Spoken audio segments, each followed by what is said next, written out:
Today, being a Christian has more challenges than ever, especially for students. How are we to respond or engage our friends in discussions of faith and reason? Schools these days seem to be veritable landmines with different teachings and different social pressures that are all geared to trip up the faith of the Christian.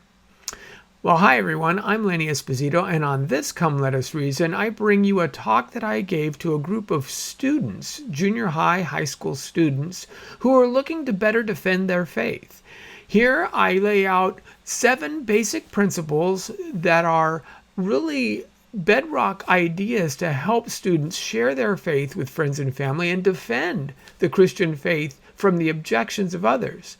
Plus, I couple that with a Q&A session for the students so that they can see these different tactics actually being practiced in real life. It's a fun time that I think I had with the kids, but also an educational one, something that should help bolster your faith, but it should also help strengthen your witness and allow you to be more confident in what you believe. So stay tuned for Faith Under Fire, how to confidently answer these tough questions on this Come Let Us Reason Together.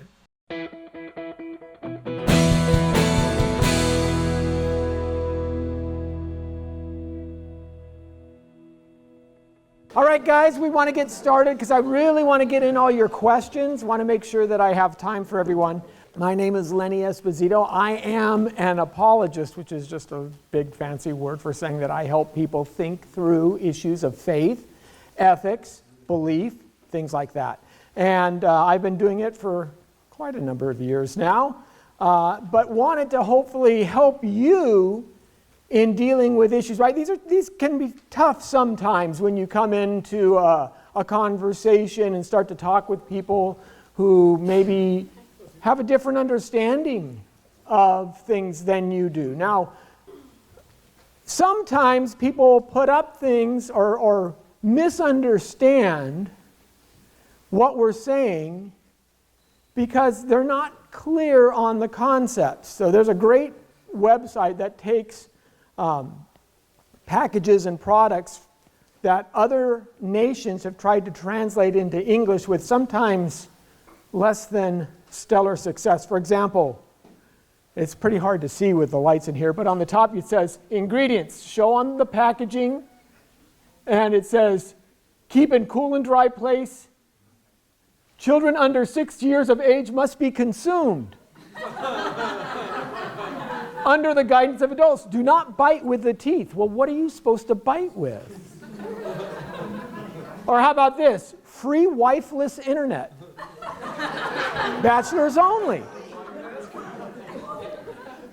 Cap gun.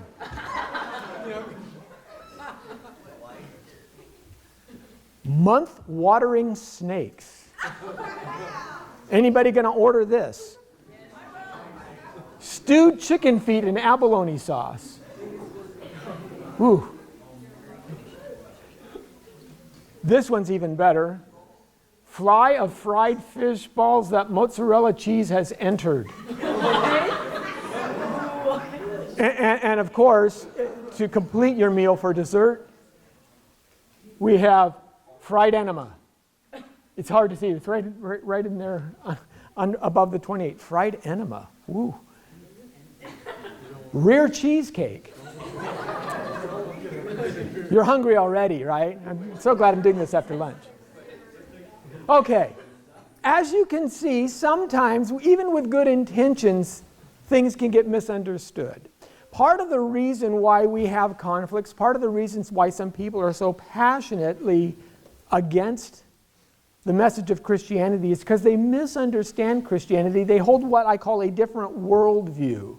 Now, hopefully you've been exposed to the idea of worldview before, but what is a worldview? A worldview is the way we interpret the events of life. It's the sum total of how we suppose the world works, how God is, what life means, all of reality. When we pull it all together, we normally look at it through a specific worldview. It's ideas that shape our thinking about what is true and what isn't true, right? So, for example, You see, this was popular at one point in time. People would go into the movie theater. Now it's more popular if you go to Disneyland and ride the Toy Story ride, right? You have to put on the 3D glasses. And you would go and watch films with 3D glasses. But what happens if we watch if we watch a movie with the wrong glasses? Now, our worldview must account for what we call 5 different things. First of all, most worldviews deal with issues of origin. Where did we come from? Why are we here? They deal with issues of rationality. How do we make sense of life? What's truth? How do we understand what's true? Purpose. Why do we exist? What should we be aiming for in our lives? And what should society more broadly be aiming for? Morality. What makes something right or wrong, good or evil? And then also ultimate ends. Basically the idea that there is a destiny. Are we just going to eventually have the world burn up into a fiery heat death, or is there something more to life? And your worldview informs you about these things. If you're an atheist, for example, you think that all that's going to happen is, right, you live, you die, you're worm food, the next person comes along. If you're a Christian, you may have a different perspective. But when we start to talk to people, sometimes we don't take worldview into account. Sometimes we use the wrong glasses. Now, like I said, if you go on the Toy Story ride, these are the kind of glasses that you normally see. The old 3D glasses used to look like this. The red and blue, remember those? Now, what happens if you go on Toy Story wearing the red and blue glasses instead of the other ones? Everything's going to look wrong, right? Everything's going to be distorted. And we have to remember that when we're sharing with people, that sometimes what they're doing is they're looking through what we're saying through their glasses, and it's getting distorted. And sometimes we talk about issues where there can be real disagreement. Anybody remember this? This was a big thing several years ago on the internet. The question is, what color is the dress? How many of you see blue and black? How many of you see white and gold? Now, already you're seeing it's almost half and half, right? And people are going like, how in the world can you? Okay. If I do this, does that help any? And that's true when we start sharing our faith as well. The beliefs and assumptions that we've formed over the years color the way we see things. And even when you try to compare it against kind of reality, what happens is you still get arguments. You still get people who are saying, you're wrong. Now, obviously, the dress is one or the other. It can't be both at the same time. But some people will fight to the death asking what you think it is. So, when I talk to people who aren't Christians, I have to keep this in mind, that it may take some additional time to unpack what they think, their worldview, how they see the dress of the world, so to speak, and then we need to move forward from that point. We need to start asking those questions. And that's the first thing when we start talking about these tough issues. Now, in any worldview that you're talking about, 2 things have to exist. Worldviews have to be, number one, internally coherent and externally consistent. You can take popular beliefs. This is what we find today in the secular worldview, that people hold to popular beliefs. Whatever is kind of making the rounds today, that seems to be what's right. Or that truth is relative, right? Well, that's your truth for you, that's not my truth for me. That feelings determine worth. This is a big one that a lot of Christians even get tripped up on. Science is the only way to know things, right? Morality is not objective. Don't be a hater. You see the problem with some of these things? The problem with these is some of these statements actually contradict themselves. And this is one of what I call the fatal flaw in many people's worldviews. In order for a worldview to be rational, it has to, number one, be internally coherent. In other words, it has to agree with itself. And secondly, it has to be externally consistent. It has to match what we know in the real world.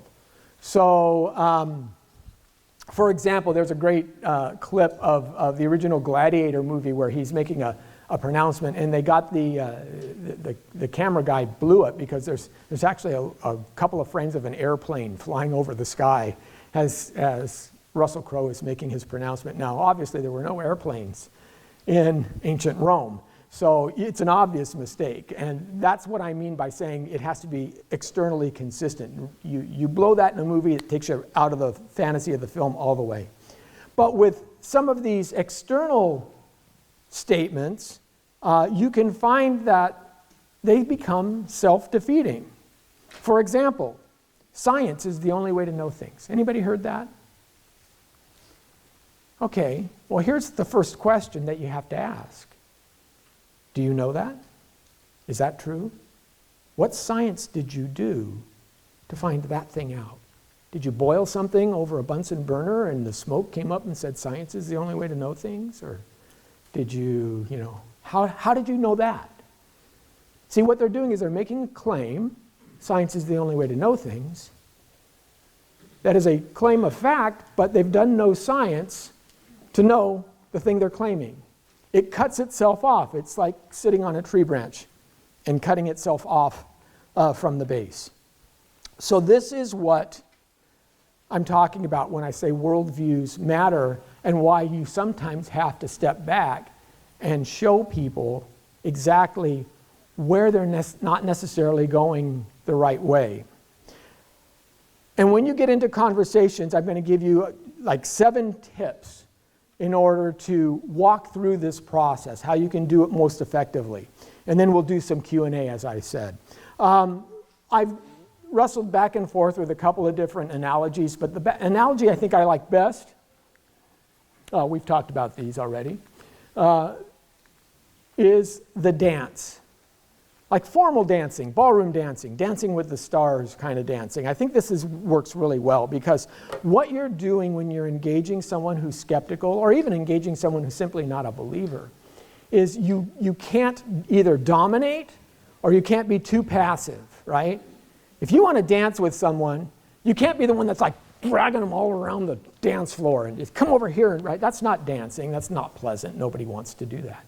At the same time, you can't just be like a limp noodle, wet noodle, and just like, I can't dance with you if you don't give me some resistance, right? It's got to be a little bit of pushback, there's got to be a little bit of form, there's got to be a little bit of rigidity so that we can try and work together, move together in order to accomplish our task. So, in a dance, both partners seek the same end. We're trying to dance. We're trying to make the same steps match. And that's what you want to do when you're sharing with someone. Do you want, I appreciate these questions that you're asking me. I think they're important, you should say. Sounds like you're someone who cares about the truth. Would you like to walk with me through this? Can we investigate the truth together? Because I know if I'm wrong, I certainly would like to know it. I don't want to believe things that are not true, right? There's only one good reason to believe anything. That is, if it's true. Because if it's not true, you shouldn't believe it. Even if the belief itself is not necessarily dangerous. I had a Jehovah's Witness guy come up to me at my door, and I started talking to him about these kinds of things, right? And I said, you must hear a lot of answers as to why people believe things when you knock on doors. He goes, oh, I do. I'm an American, so I have to join this church, or my parents were born in this faith, so I have to be this faith, or it's been the one thing that has truly worked for me and made me better, all this stuff. He goes, oh, I've heard all that more. I said, okay, well, can we agree that those are all terrible reasons to believe something? There's only one good reason to believe anything. He goes, well, what is it? I said, well, if it's true. I mean, take the belief that, say, Santa Claus comes and brings presents, right? That's a nice belief. Parents tell it to their kids. And kids have a good reason to hold on to that. I mean, you wake up Christmas morning, cookies are eaten, milk's drunk, there's presents under the tree. I got some empirical data I'm working with here, right? But would you want to sit on a 5-hour plane flight next to a 40-year-old man who's adamant that Santa Claus is real and he's coming to bring him gifts? Would that make you a little uncomfortable? Now, the belief isn't dangerous, but it's not true. And have someone who holds to a belief that's not true seems to be a problem. So we want to tell our friend, our interlocutor, the person that we're talking with, I want to know the truth just as much as you do. And we do this, it sets our structure for the dance. We know that we're going to get pushback, but that's good because we want to go in the spirit of common goal to find the truth, to find the end. Now, if someone is just objecting to you and just being rude, that's a whole other subject, and I'll talk about that in a few moments. But the first thing that I need to let you guys all know in your attempts to share your faith is, number one, slow down. We need to slow down. We go far too fast at trying to get to the gospel without understanding what the person's worldview is, what his specific objections are, or maybe why he's reacting the way he's reacting. Maybe there's an emotional component to it, right? Maybe I always start, when I talk to people, well, what do you believe? Can you tell me why you believe what you believe? Why are you a Jehovah's Witness? Why are you LDS? What is that about that you find compelling? Why do you think evolution is true? Who have you read? Well, all the scientists say it, so it must be true. So you're taking it on faith? Oh, no, that can't be right. Take a genuine interest in the person you're talking with, right? Don't move so fast that your partner can't keep up. Check your expressions. Make sure that you actually are engaging this individual. And avoid Christianese.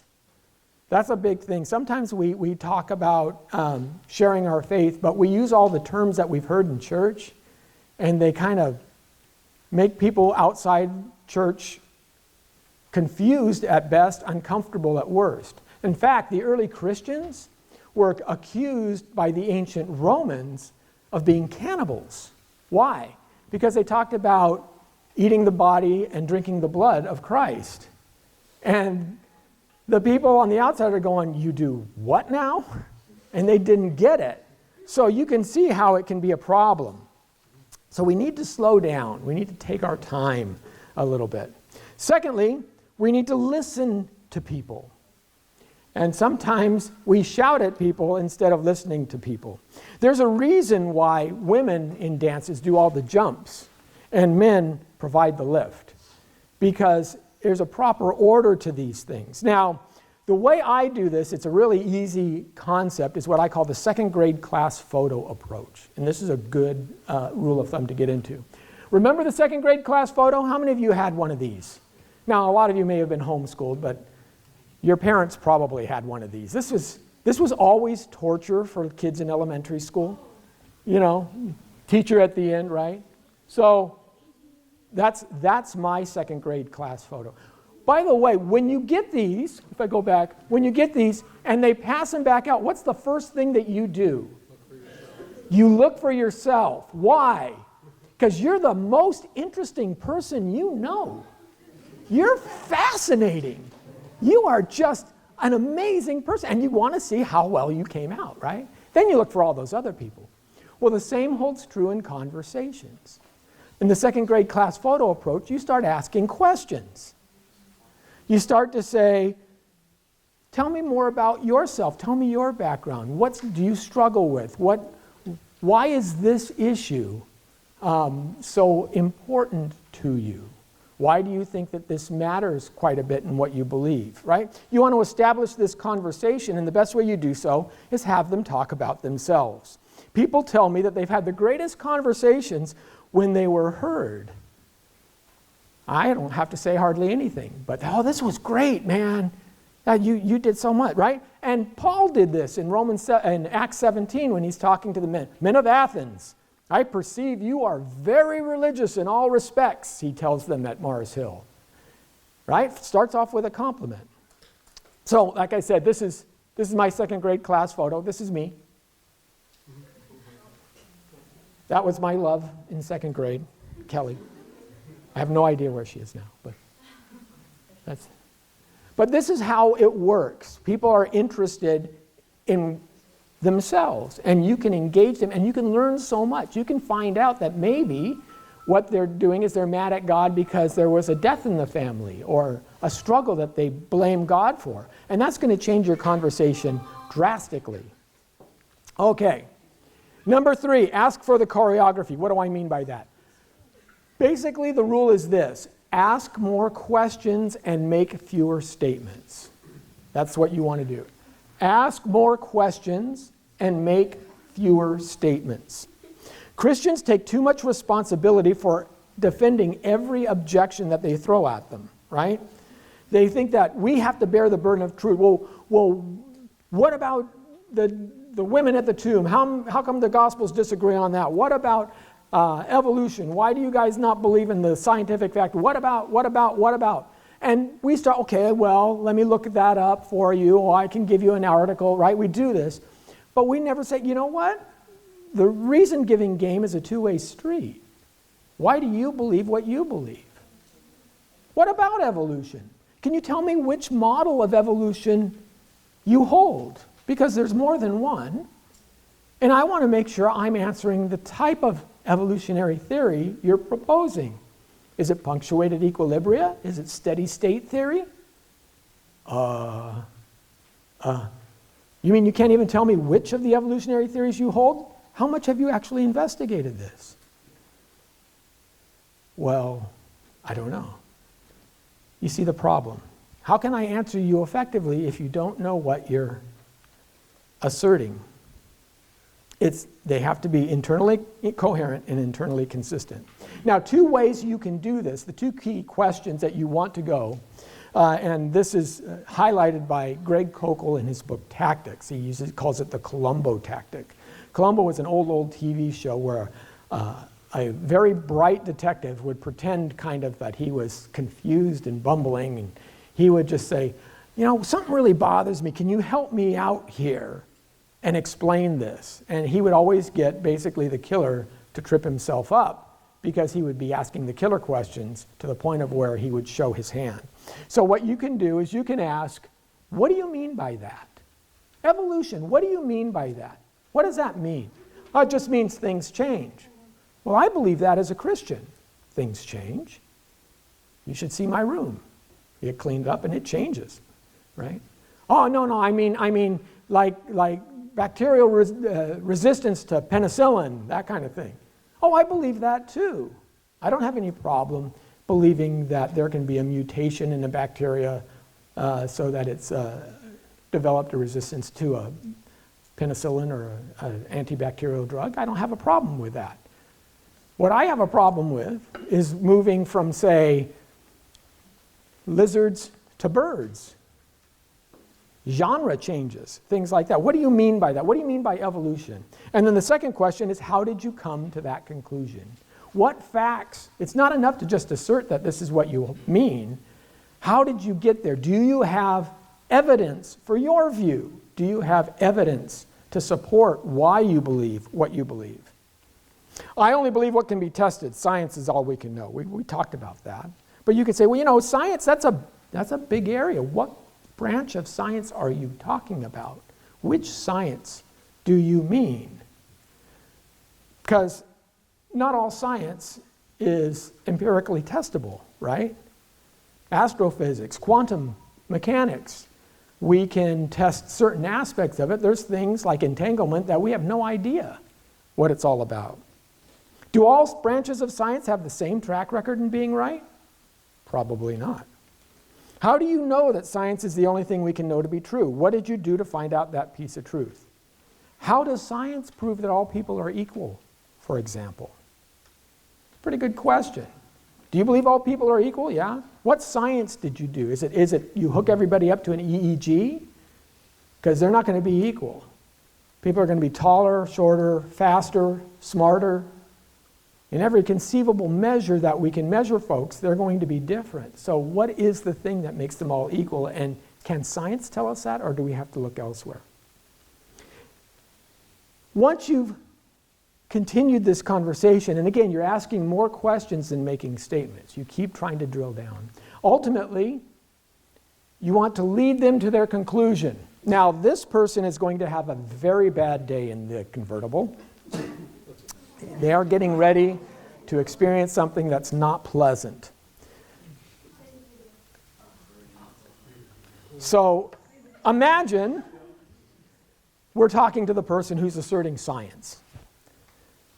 If you think about it, science is wrong all the time. In fact, that's what science does, is it has a hypothesis that eventually starts to be proven incorrect, and a new hypothesis has to replace it. You would never want a surgeon to use a 50-year-old textbook on heart transplants to operate on you, would you? No, I don't want the 50-year-old one. I want the one from like yesterday.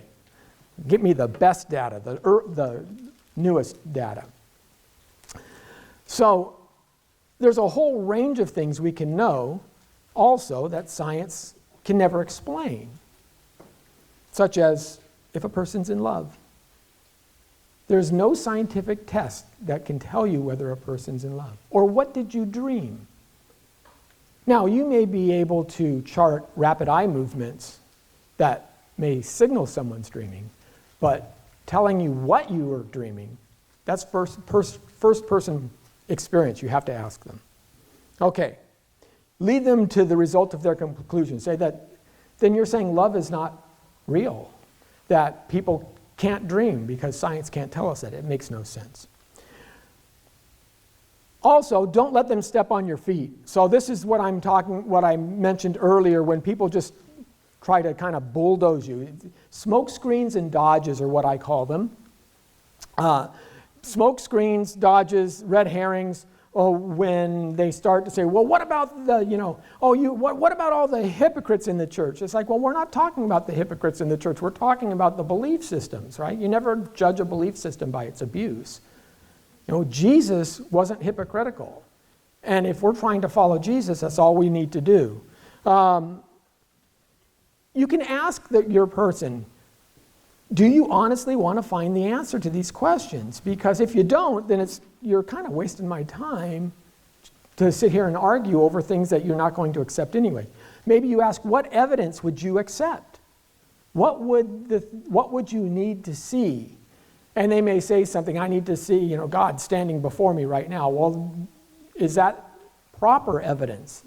Is that really something that you would accept for anything else in life? Or are you just making an absurd claim? Things like that.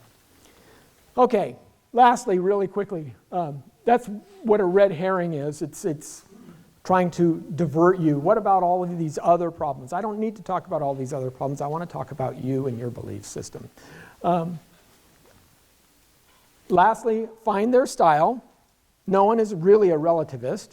Everybody has something they feel passionately about, right?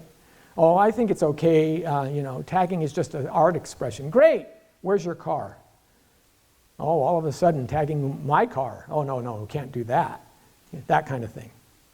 And asking questions is key here to understand what things that, what do you value, stuff like that. And then lastly, know when to say when, right? No one is, so changing direction may prove beneficial. And again, you can stop the conversation before you convince them and say, hey, let's get back together. We have scripture that says, the wise in heart will be called understanding, and sweetness of speech increases persuasiveness. So if you find that the blood is starting to boil, or maybe you're online and you're starting to really hit the screen really, really hard, maybe it's time to say, you know what, I need to back off, and maybe we'll talk again tomorrow and let the emotions calm down. Know when to say when. And again, you're not trying to win the conversation or win the debate. You're trying to win the person so you can open the door for further conversations and try and go long term.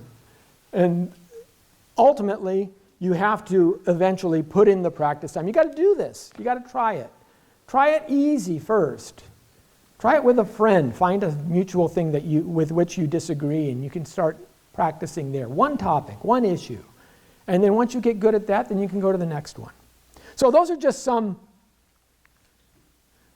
tips. Lastly, don't be afraid. Get on the dance floor. Do it, right?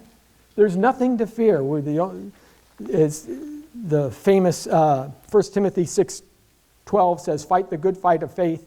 And 2 Timothy, for God has not given us the spirit of timidity, but of power and love and of a sound mind and discipline. And that's what we hope to do. Okay, so I've kind of run through that a little bit because I did want to get your questions as we go. So does anybody have a tough one that maybe they've heard or that they've been kind of thinking about themselves? And I'd love to show you kind of a little bit how this works. So, anyone? Yes, ma'am. Muslim.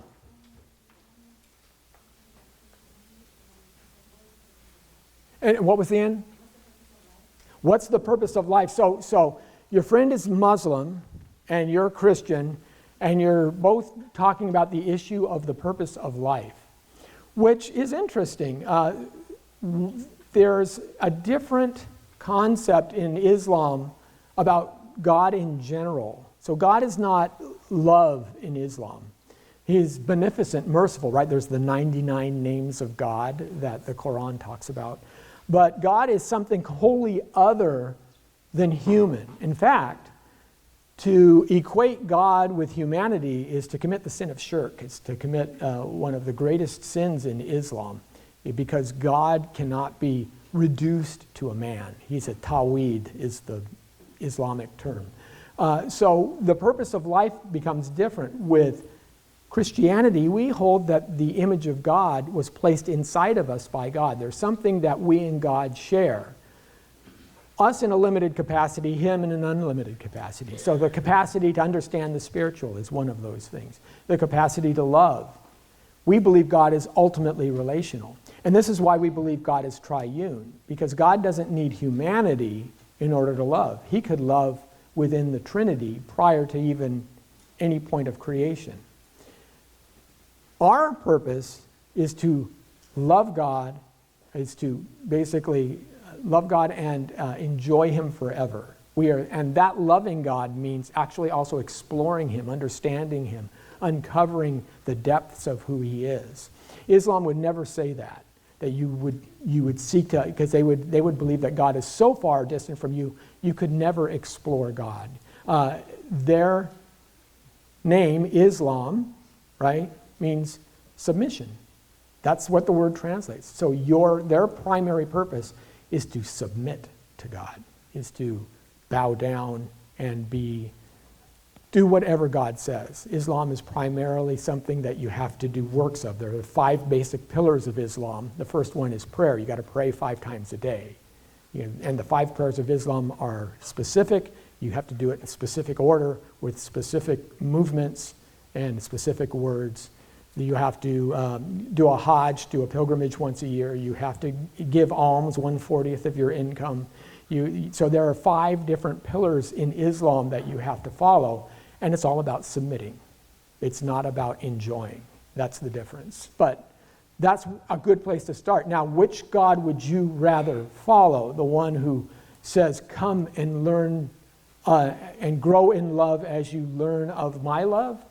Or the one who says, do the things that I've told you to do and don't step out of line? Because that's a pretty stark contrast. Other questions? Yes, sir. Yeah, we'll do you. What would you say about like new earth versus old earth? So the age of the earth? Here's what I would say. What does it matter to the non-believer? So a lot of Christians get tripped up in this. This is one of those smoke screens I'm talking about. Well, you guys believe that the earth is 6,000 years old. Who said that? Did I ever say that in this conversation? I don't think we were even talking about the age of the earth. Here's a better question. Why does the earth exist at all? Why is there anything? Why is there something rather than nothing? Now, there are good Christians who hold to a young earth. There are good Christians who hold to an old earth. All Christians hold that God created the heavens and the earth, right? That's Genesis 1:1. And think about it. Out of nothing, nothing comes. If you have a nothing, which is what we understand there, before the Big Bang, there was nothingness, then how did the Big Bang bang? What was it, right? Seems to me bangs require bangers, and big bangs require really big bangers. But why is there something rather than nothing? It's like your mom saying, hey, how come there's mud on the carpet? Who did that? I think the unicorn that just appeared in the... What do you mean the unicorn just appeared? Well, you can get something from a nothing, so therefore the unicorn can just come out of nothing, right? See, it's not even an explanation when you put it in colloquial terms. So I would say, look, you're not going to be able to debate issues on radiometric dating and geologic formations, right? I'm not an expert on that. The person I'm talking to is not an expert on that. We can actually, though, talk about why is there something rather than nothing. That's the point where you want to start your conversation. Yes, sir, you were next. My question is, what would you say when someone asks or contradict the Trinity? Okay, the Trinity is kind of a tough issue for a lot of people. They have a hard time wrapping their heads around it. Let me try and give you a simple explanation that can maybe perhaps grasp it. Because most people get it wrong. In every analogy that you use, you tend to fall into some kind of heresy, right? It's not an egg with the shell, the yolk, and the white, and it's not water, right? So partialism is the egg analogy. The water is what you call modalism. Sometimes it's wet, sometimes it's gas, and sometimes it's solid. That all doesn't work. Think of it this way. There are living beings in our world. We all agree with that, right? A tree is a living being. It's a thing that's alive. It grows. Dog, living being. Person's a living being.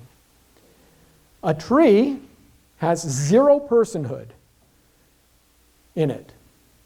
Agree with that? A human has one personhood in it. So the idea that you can have a being and a person, those are two separate categories, aren't they? Personhood requires intelligence, rationality, the ability to feel, the ability to make inferences, the ability to understand morality, the ability to understand the spiritual. Those are all aspects of personhood. God is simply a being with three personhoods, three centers of consciousness that all agree with one another. And so if we can understand at least that being and personhood are two different things, and we can have certain things that are beings without personhood, then it seems to me that we can have beings with multiple personhoods in it.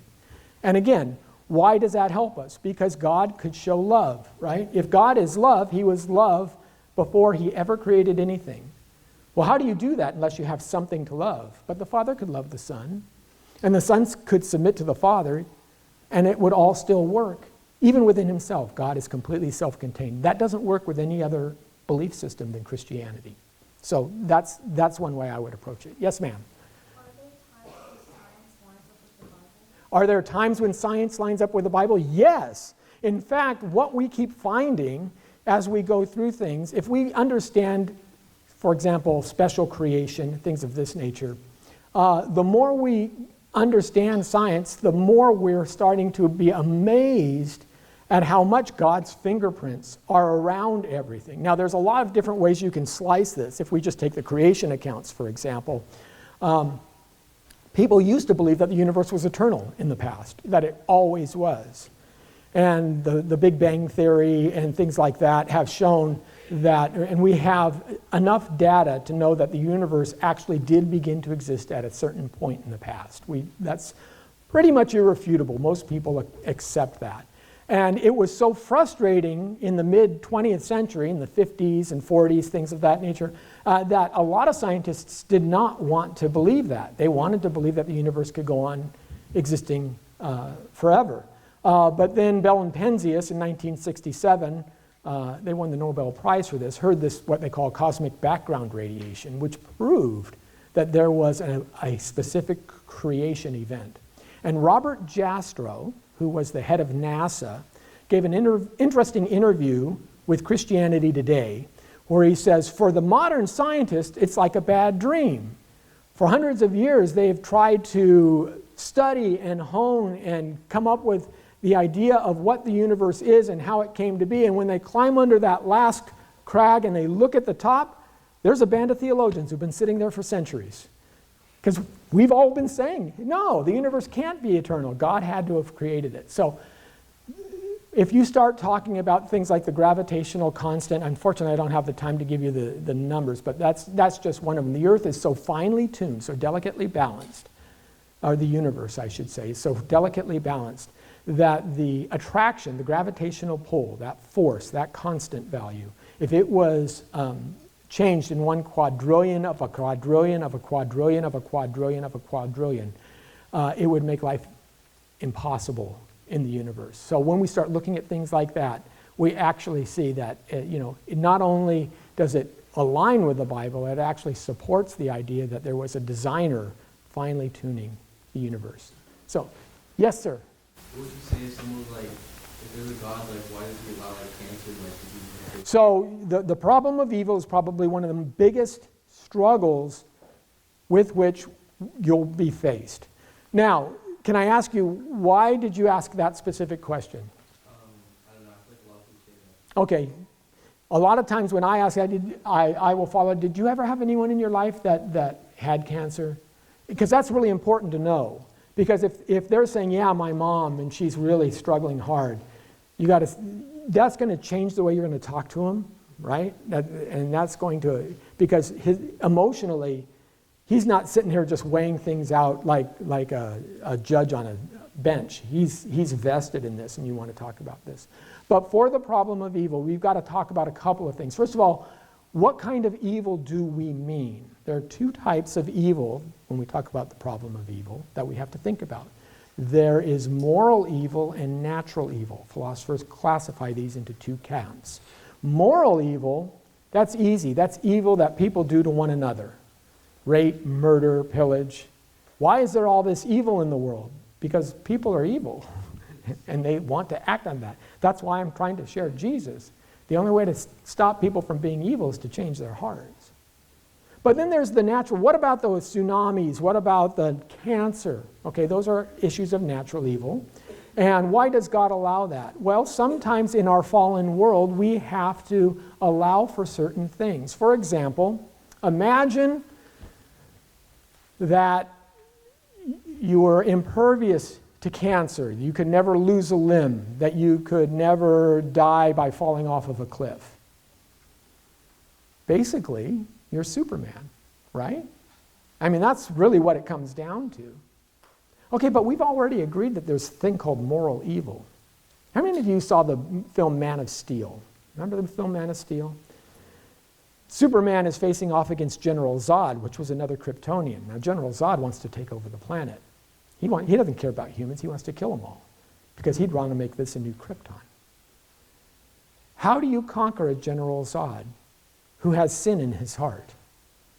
Well, if you're not Superman, it's going to be pretty tough. Matter of fact, how do you conquer a world of General Zods? What you're asking when you say, why do people have to die of cancer? What you're asking is, why aren't all people Superman? But we know people are morally corrupt. And if they had no threat of being physically damaged, then how do you stop their corruption to one another? How do you stop their viciousness? So that's just one way. It's a much bigger issue than that, but I want to give you one idea to think about. And I think, yeah, go ahead. I have two questions. Okay. How do you avoid a red herring?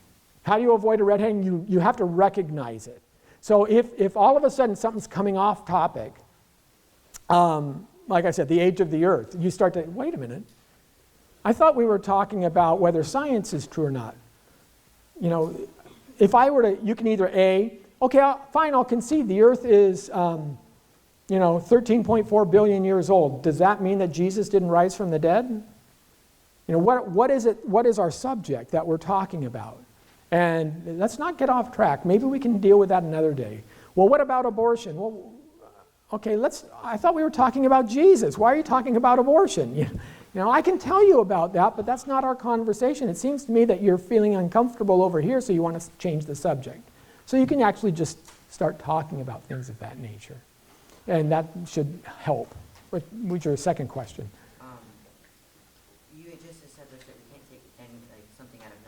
Right. What do we do if someone asks us who made God? Oh, who made God? Okay, yeah. This is called a non sequitur. It doesn't follow. They're putting God in a category that's incorrect. So, what I say is, what my belief is, and what Christianity teaches is, anything that begins to exist has a cause for its existence. Anything that begins to exist has a cause for its existence. The universe began to exist, we know this. Therefore, the universe has a cause for its existence. But God didn't begin to exist, so I never claim that God started. It's like saying, where's the corner of a circle? Well, there is no corner of a circle. It's a category error. I'm not claiming that everything has to have a beginning. I'm saying anything that begins to exist has to have a beginning. But in our experience, everything has at least one beginning except God. There has to be a starting point, right? There's a very famous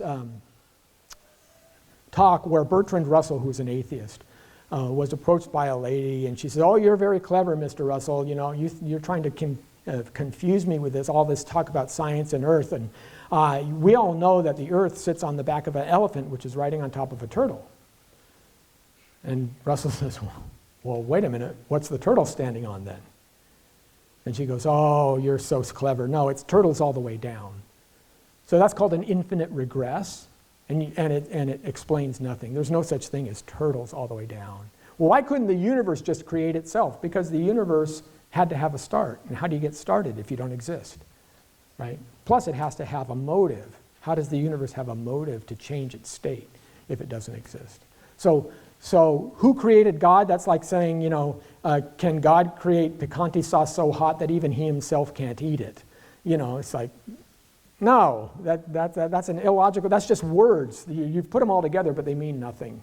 They're nonsense terms. Way in the back. How do you nurture or find someone who dealt with bad experience in Christianity? Very important question. Yes, because you'll find this many, many times. People will take their experiences with maybe a pastor, with a Christian friend or family member, someone who really burned them, but outward seems so pious, and say that, you see, I just can't be that. Well, the problem is, the first you have to say is, you know what? Jesus felt the same way. He had the same experience. He took the very people who were supposed to be the center of God's law in the temple, and they were the ones who condemned him to die. So it's not that what you experienced with that person was a false Christianity. And that happens, unfortunately, in many, many different areas. For example, there's just the news of a teacher who got arrested because of child molestation. And you see this a lot. But because that teacher was arrested, does that mean that all the things that teacher taught in class are now not true? If I'm a math teacher and I get jailed for perjury, which means lying, should you not believe 2 + 2 = 4 anymore? That doesn't follow. That's the genetic fallacy.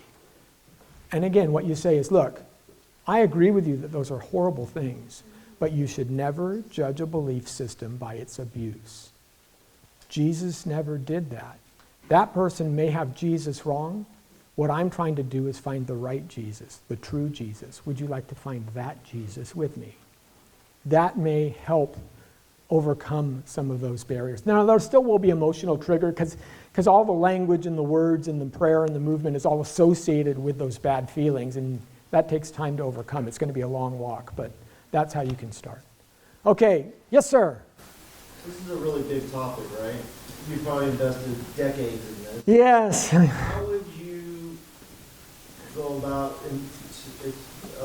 providing resources to students to say, hey, how can I know that I'm going to have a right worldview? Right. Because that's where it really begins. Right. So what resources would you say, look, if you were to start and you really want a solid worldview, obviously you have the Bible.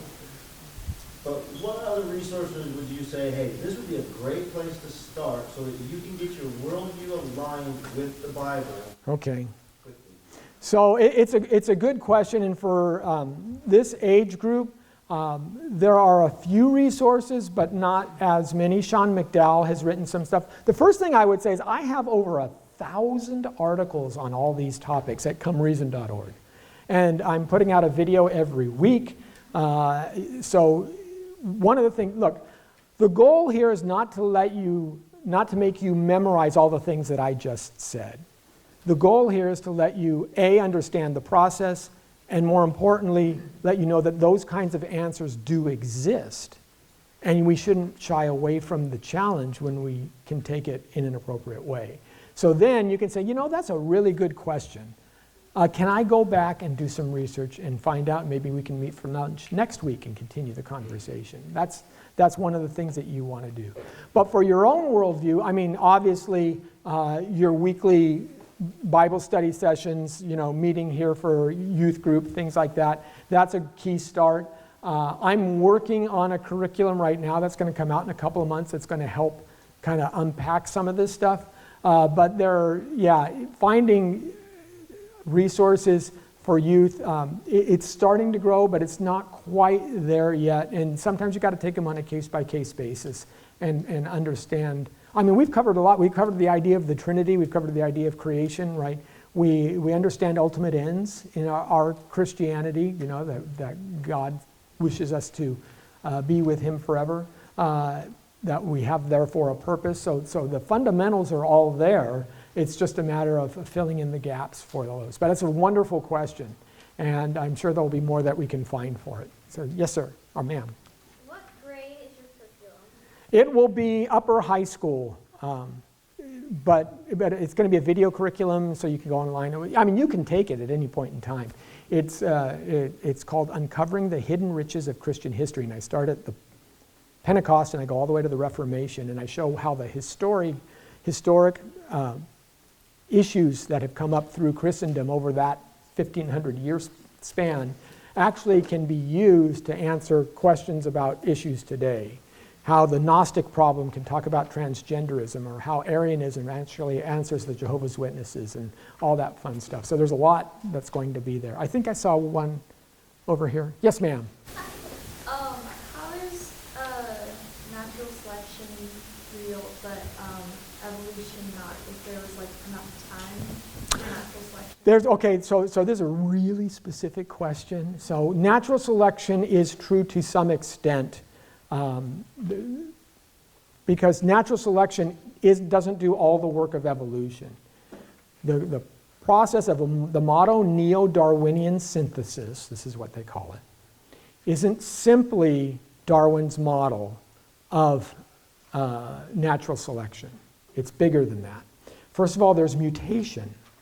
There's an assumption that the DNA or the cell, they mutate from progeny, right, from father to child or from mother to child. There's a mutation that makes somehow something new.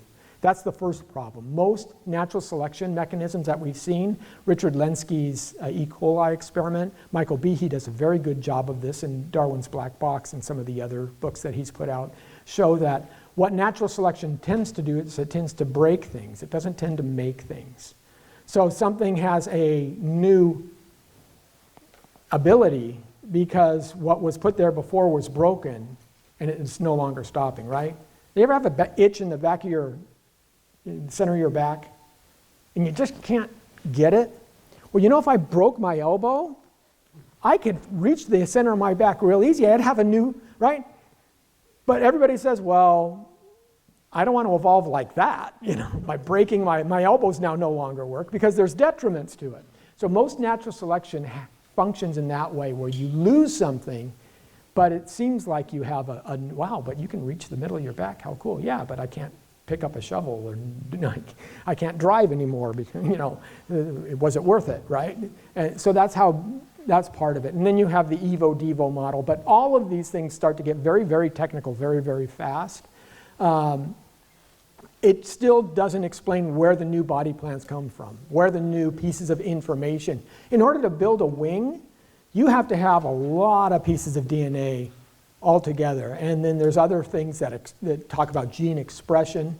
And what we're finding out is things like what they used to call junk DNA. Turns out it's not junk at all. It's necessary in order to make these proteins work.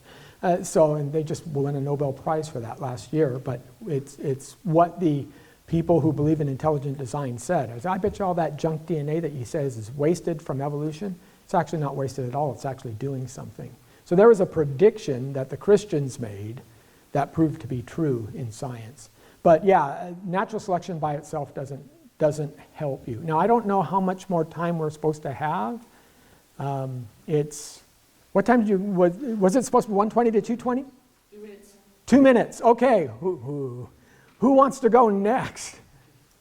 Someone who didn't ask a question first. Okay. What if someone says, like, if you just, like, it doesn't matter which religion you are, like, as long as you do good deeds, you'll go to heaven? It doesn't matter which religion you are. And how do you know that? What do you mean by heaven? And what led you to that conclusion? What did you read? Where did that come from? How do you know that? You see how important that is? It's like, is that just something that you kind of feel inside? Well, that's the way I think it should work. So therefore, it's that way. Well, let me ask you this. What if you did good deeds, but you'd done bad deeds before? Now what? What if you are a murderer, but then you've repented and you've started doing a whole bunch of good deeds? Are there how many good deeds do you have to do to cancel out? Or maybe you did that thing, and for the rest of your life you lived good, and you go up to heaven, and right next to you is the mother of the person that you murdered. Is it heaven for her that you're here? Do you see how much problem you start to fall into that? Now, if we understand forgiveness, and that we're all sinners, and that we can see Christ's righteousness through another person, that helps solve some of those issues. But to just say, doesn't matter what you believe, all the oxen free. The problem is that different beliefs carry different actions, right? So if you're Islam, there are certain Wahhabists who believe that you have to slay the infidel in order to go to heaven. Matter of fact, that's the only way you're guaranteed to go to heaven in Islam, is if you slay the infidel. Yet the Christian says, love your enemies, pray for those who persecute you. Those are diametrically opposed. Or the Muslim has written on the Al-Aqsa Mosque, the Dome of the Rock, it says, God does not beget, nor is he begotten. John 3:16, but God gave his only begotten son. Those two things can't both be true. They just can't.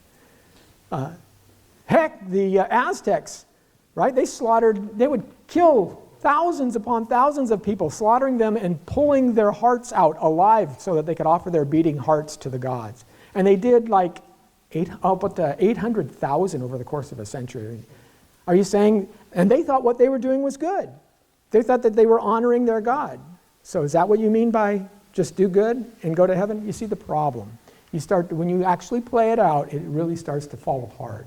What do you mean by good? What do you mean by heaven? Who defines what's good? Where do you get that definition from? You seem to be assuming that we all agree there, and that may not be true. So there's a lot of good ways you can ask that question. Okay, I think, oh, yes, sir. Okay, so I hear this all the time about like how like some things are like salvation issues, but I know some people aren't willing to hear that for an answer. So how would you go about answering questions about like new earth versus old earth? Like, how do you like approach things like that? 'Cause I know. So you're talking about within Christian dialogue. Well, the first thing I would ask is, why does it matter? And then secondly is, are you willing to read both sides? And let's discover this. Before we be dogmatic, we have to say, well, let's find out more. I think with an issue like that, that's important. Where does this whole 6,000 year idea come from? It actually comes from a guy by the name of Archbishop Usher, who created a chronology that we know doesn't work because he missed some folks in the genealogy. But why do you hold to that view? I believe Usually there's an underlying view that if you don't hold to a young earth, you somehow are doubting the literal correctness of the Bible. And that's just simply false, because we read that it goes around the four corners of the earth, and nobody believes the earth has four corners. So the question is, what does a day mean? You start getting into a lot of technical issues with that. I mean, I can talk to you about that, but again, it's going to take some. And you say, well, this is a complicated issue. Obviously, good people disagree about it. Hey, I'm willing to walk through it with you, but I hold to the Bible as God's word, and inerrant and inspired, just the way that anybody else would do, and I want to keep it that. So that's the underlying issue. They're really not worried about 13.4 billion versus 6,000. They're worried about, do you doubt God's word or not? And it's unfortunate that there are certain factions who have turned that into, if you believe 13.4 billion years, then you have to accept evolution, and you have to accept the Bible isn't literally true, and neither one of those are true in any way, shape, or form. I can deny evolution and still hold to an old earth, or vice versa. So, okay, thank you guys so much. I'll stay around a little bit, but I know that I guess there's another session. I don't want you to...